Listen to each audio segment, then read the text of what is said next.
sommes ici dans l'un des 2 systèmes aquaponiques du Centre de recherche en agriculture urbaine. L'aquaponie, c'est un système de production où les plantes, les poissons et les bactéries vivent en symbiose. Les poissons mangent de la nourriture, relâchent des éléments nutritifs dans l'environnement qui sont transformés par les bactéries et ces éléments nutritifs vont être mangés par les plantes. Ainsi, les plantes purifient l'eau. L'aquaponie répond à différents grands enjeux de notre société au niveau de l'agriculture. Premièrement, elle permet de diminuer les effluents d'élevage de la pisciculture et donc de diminuer la pollution des eaux.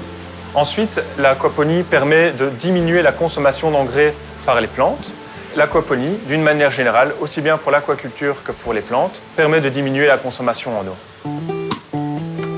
On retrouve différents types de serres, des serres chauffées, des serres non chauffées, différents types de poissons, tilapia, truites ou autres, différents types de légumes, parfois des monocultures, comme ici une monoculture de laitue, parfois des polycultures avec beets, basilic, laitue, voire même de la tomate.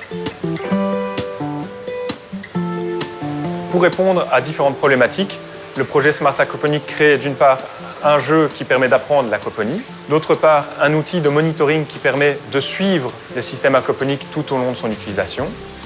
Et enfin, troisième élément important, c'est que le projet Smart Aquaponics crée un système d'aide à la conception des systèmes aquaponiques.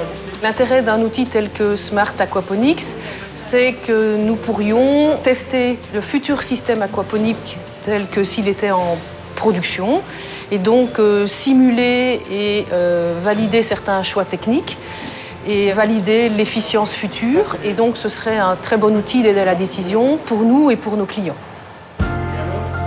Grâce à cet outil, l'utilisateur peut mettre en relation ses coûts d'investissement, de production, la productivité en plantes et en poissons et créer un bon business model.